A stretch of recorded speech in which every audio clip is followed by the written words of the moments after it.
Good evening students, कैसे हैं सब।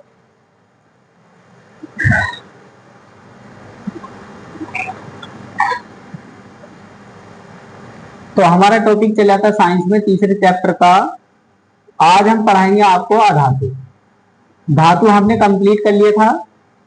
और अधातु जिसे बोलते हैं नॉन मेटल। नॉन मेटल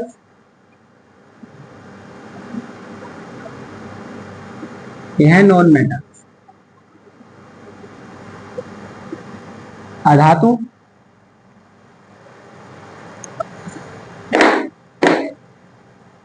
वे तत्व जो ऊष्मा तथा विद्युत का चालन नहीं करते हैं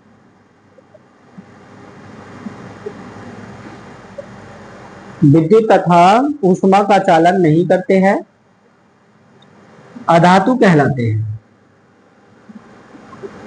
अधातु कहलाते हैं।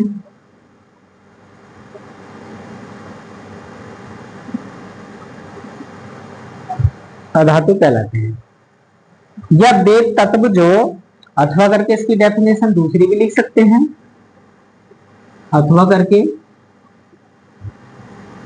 वे तत्व जो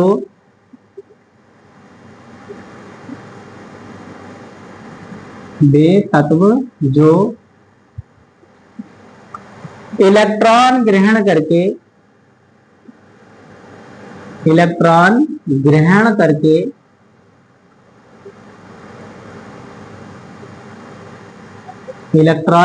करके ऋणायन बनाने की प्रवृत्ति रखते हैं। ऋणायन बनाने की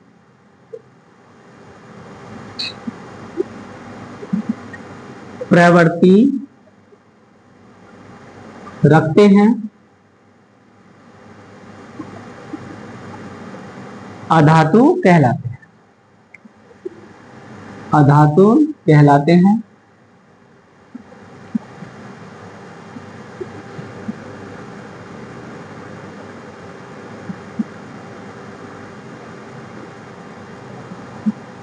एग्जाम्पल के लिए लिख देंगे हम। एग्जाम्पल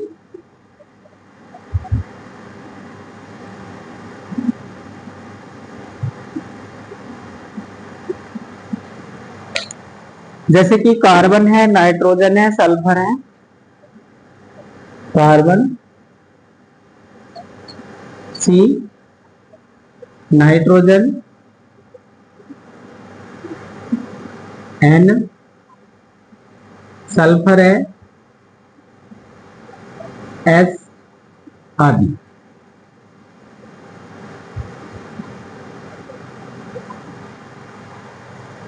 याद रखेंगे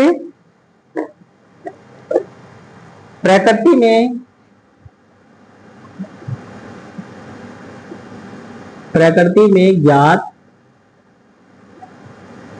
अधातुओं की संख्या, अधातुओं की कुल संख्या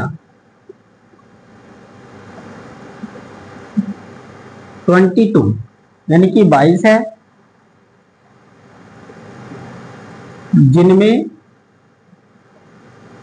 जिसमें 6 अक्रिय गैसें हैं।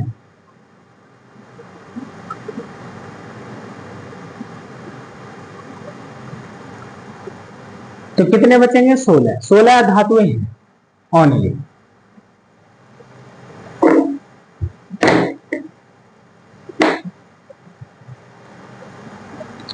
कार्बन के अपर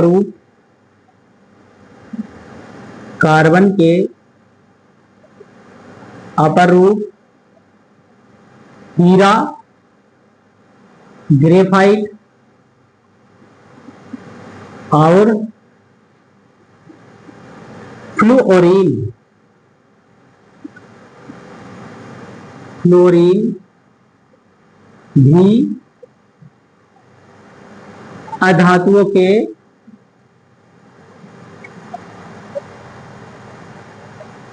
अधातु हैं,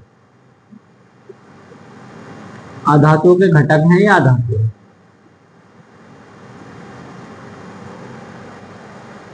ठीक है, अब बात करेंगे यहां से आगे को अधातुओं के भौतिक गुण। अधातुओं के भौतिक गुण।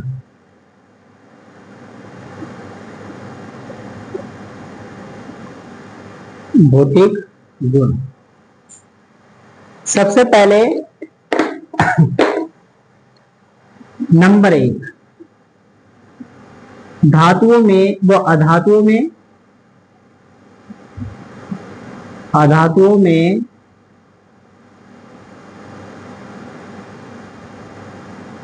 कोई विशेष चमक नहीं होती, चमक नहीं होती।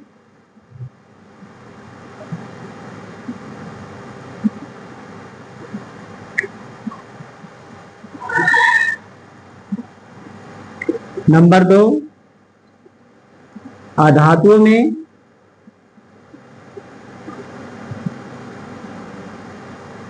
ऊष्मा तथा विद्युत ऊष्मा तथा विद्युत की कुचालकता होती है।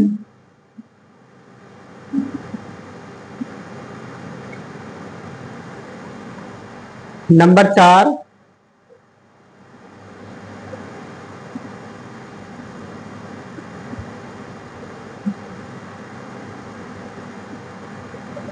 इनकी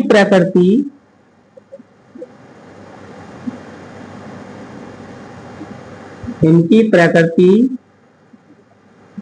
भंगुर होती है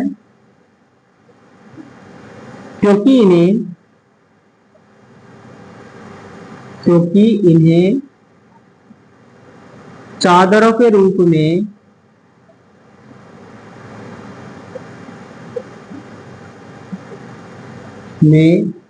परिवर्तित नहीं किया जा सकता है,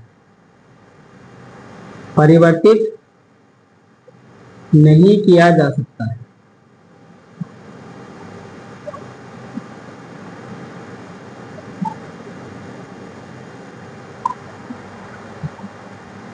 नंबर 4 है क्वालिटी की, अधिकांश अधातुएं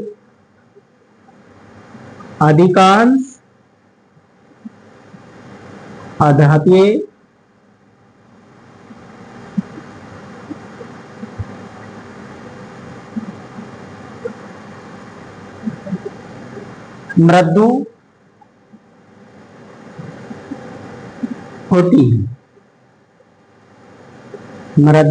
होती हैं।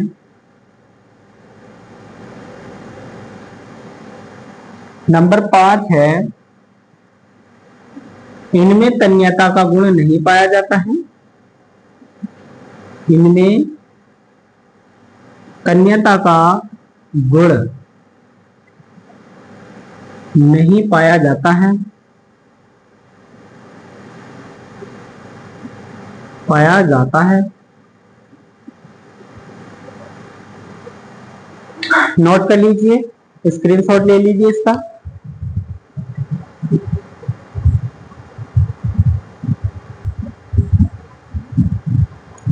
अब अगला हेडिंग है अधातुओं के बारे में, अधातुओं के रासायनिक गुण। अधातुओं के रासायनिक गुण।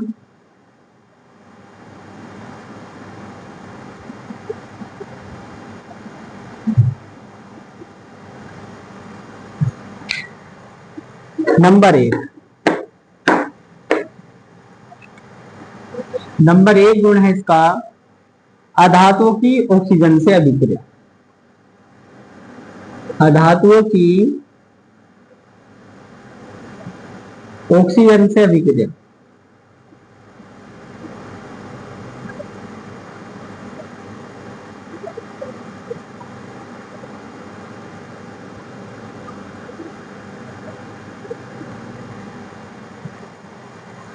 अधातुएं ऑक्सीजन से अभिक्रिया करके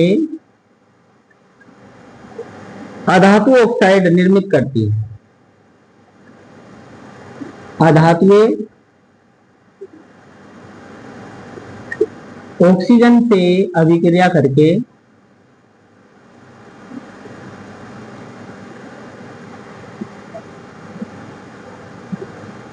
क्रिया करके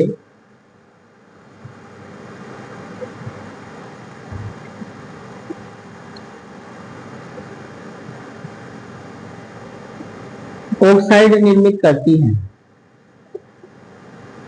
ऑक्साइड निर्मित करती है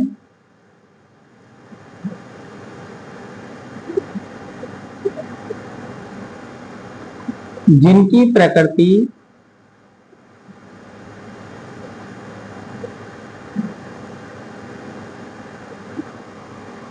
उदासीन या अम्लीय होती है।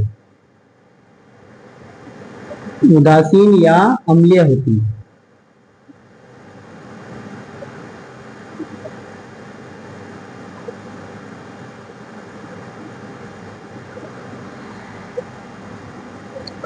एग्जाम्पल जैसे कि समीकरण के द्वारा समझेंगे। कार्बन अधातु है, ऑक्सीजन में फूंकने पर CO2 यानी कि carbon dioxide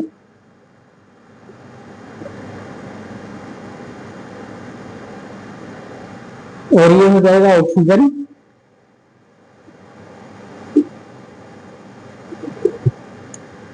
carbon dioxide CO2।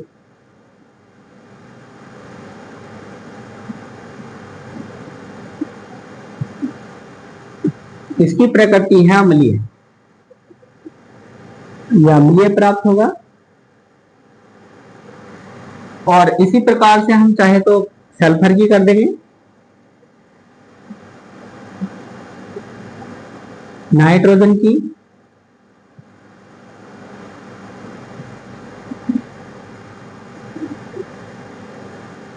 NO, nitrogen oxide,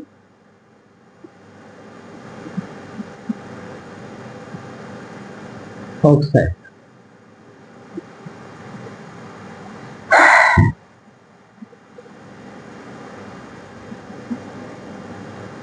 और इसी CO2 की पुनः यदि जल से अभिक्रिया करेंगे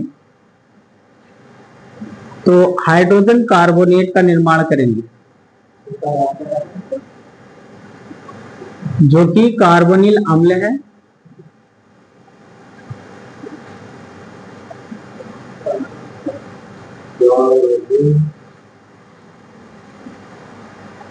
नोट कर लीजिए इसको।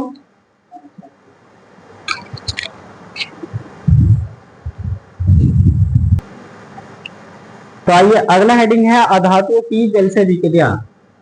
अधातुएं, मैं आपको बता दूं, अधातुएं जल से कोई अभिक्रिया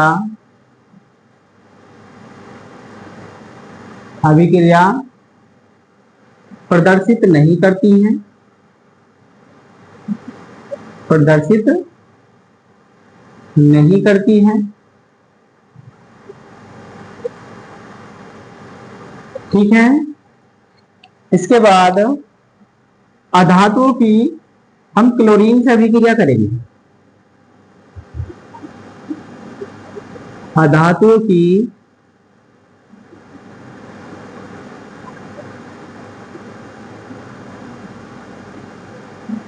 क्लोरीन से अभिक्रिया।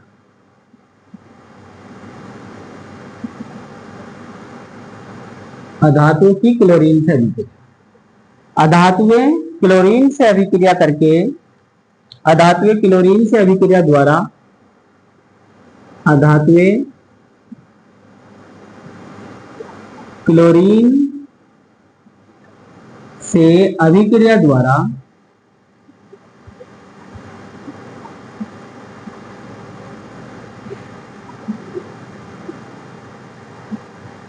क्लोराइड निर्मित करती है,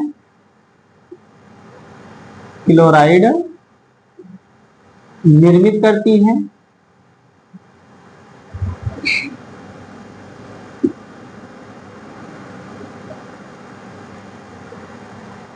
जैसे कि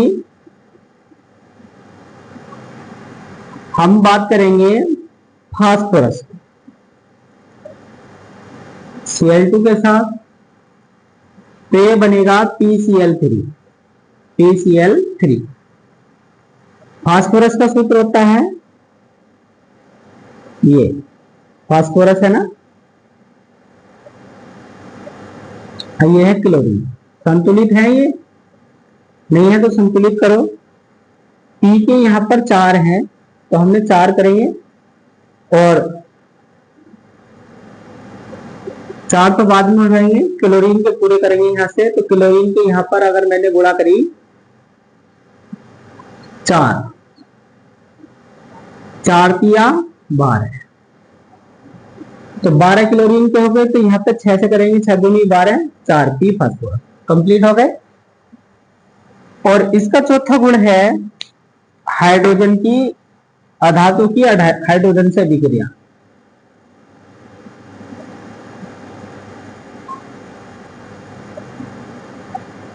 अधातुओं की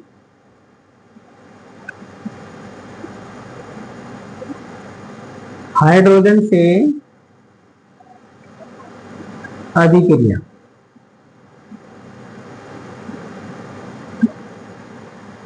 अधातुए हाइड्रोजन से अभिक्रिया करके, अधातुए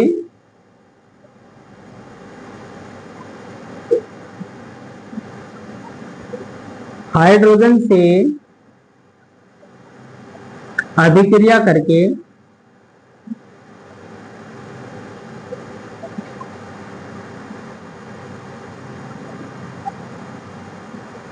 हाइड्रोजन से अभिक्रिया करके हाइड्राइड निर्मित करती है, हाइड्राइड निर्मित करती है।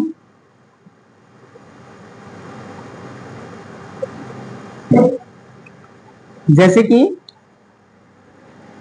नाइट्रोजन गैस है और इसकी हाइड्रोजन से अभिक्रिया करेंगे तो नाइट्रोजन हाइड्राइड यानी कि NH3 अमोनिया का निर्माण होगा।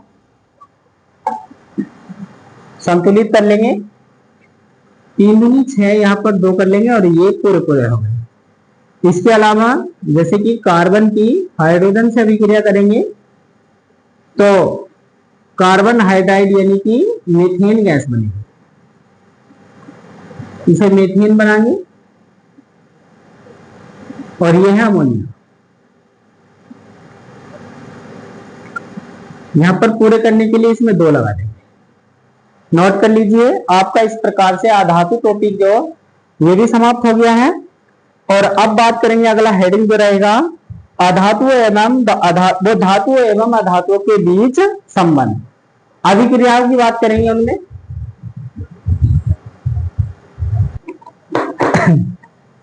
तो अधातु और अधातु के बीच में अभिक्रिया के लिए हम सबसे पहले उनकी संयोजकता का अध्ययन कर लेंगे। और संयोजकता अध्ययन के लिए हमें सबसे पहले धातु और अधातु के परमाणु क्रमांकों की, कुछ परमाणु क्रमांकों की और कुछ तत्वों की जानकारी, तत्वों के परमाणु क्रमांकों की जानकारी होनी जरूरी है, जिनसे उनका इलेक्ट्रॉनिक विन्यास प्राप्त हो सके। इलेक्ट्रॉनिक विन्यास बनाने के लिए सबसे पहले हम बात करेंगे आप-बाहु नियम की। और आप-बाहु नियम क्या है? आप-बाहु नियम बनाना पड़ता है, जैसे कि आप-बाहु नियम है, आप-बाहु नियम ये है 1 2 3 4 5 6 7, ये बनेगा। इसमें 4 कक्षक बनाते हैं, 2 है, 3 4 5 और 6। यहां से फिर लेंगे, यहां पर भी 7 ही, यहां से लेंगे 3 4 5 और 1 6, यहां पर है 4 और 5, ये 2 अंक लेंगे।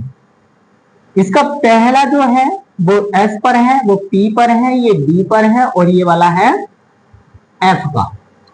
S में हम अधिकतम आबह नियम ऊपर लिख देते हैं, ये इधर लिख लो, आबह नियम फॉर्मूला है ये। S इस ब्लॉक में हम S ब्लॉक में अधिकतम 2 इलेक्ट्रॉन भर सकते हैं, तो इस प्रकार से हम 2 ही भरेंगे।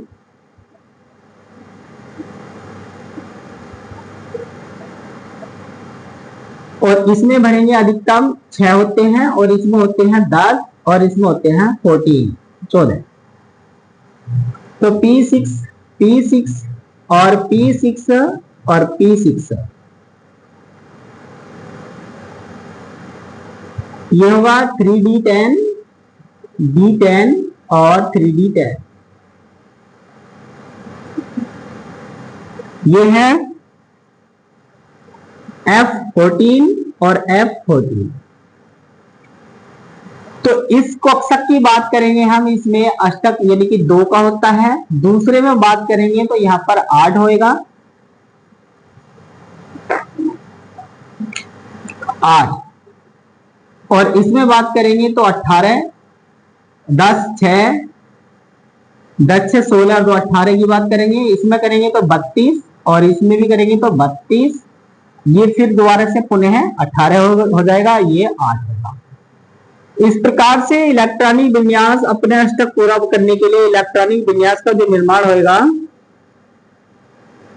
इलेक्ट्रॉनिक विन्यास, तो वो इस प्रकार से होगा। 2 2 8 8 18 18 और 32 32, दोनों का योग ही इधर से 118 तत्वों का आवर्त सारणी के हिसाब से होगा। तो बात करेंगे हम इस पे चलने के लिए, तो जैसे कि ये है, इस तरीके से इसको मोड़ते हुए लाएंगे।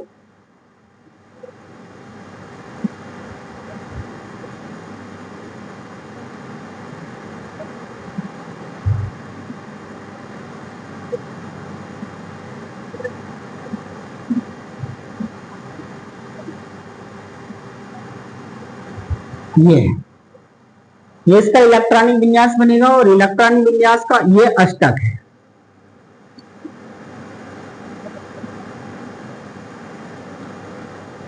जो कि K L M और N के रूप में बटा है। K कोस के, L कोस के और M के और N कोस के रूप में बटा है, यह अष्टक है। और इलेक्ट्रॉनिक विन्यास की बात करेंगे तो इलेक्ट्रॉनिक विन्यास में बनाते समय ये होगा, पहले होगा 1s2 2s2 2p6 3s2 और ये होगा 3p6 4s2 और ये हो जाएगा 3d10 4p6 5s2 और ये बनेगा 4d10 और अगला होगा 5p6 और 6s2। इस प्रकार से आगे तक और 118 के 18 तत्वों के लिए योग्य हो जाएगा। तो मैं समझता हूं आपकी समझ में ये आ गया होगा अच्छी तरीके से। और इसको याद करना और इसे बनाने की तरकीब यही है, और इसका चलने का क्रम यहां से ही है और यहां पर इसका समापन है। जैसे कि यहां से है इस तरीके से और ये वाला है, ये इधर को घूमता हुआ आता रहता है। तो जैसे कि पहला तत्व हमारे पास में हाइड्रोजन है, तो इसके लिए 1s1 के लिए बनेगा। तो इसके पहले कोष में यानी कि ये है SPDF, तो इसके लिए होता है KLMN, तो ये हो गया 1s1, तो इसकी संयोजकता एक ही बनेगी। और जैसे कि हीलियम है तो 1s2, तो 2 धनायन यानी कि 2 संयोजकता बनेगी।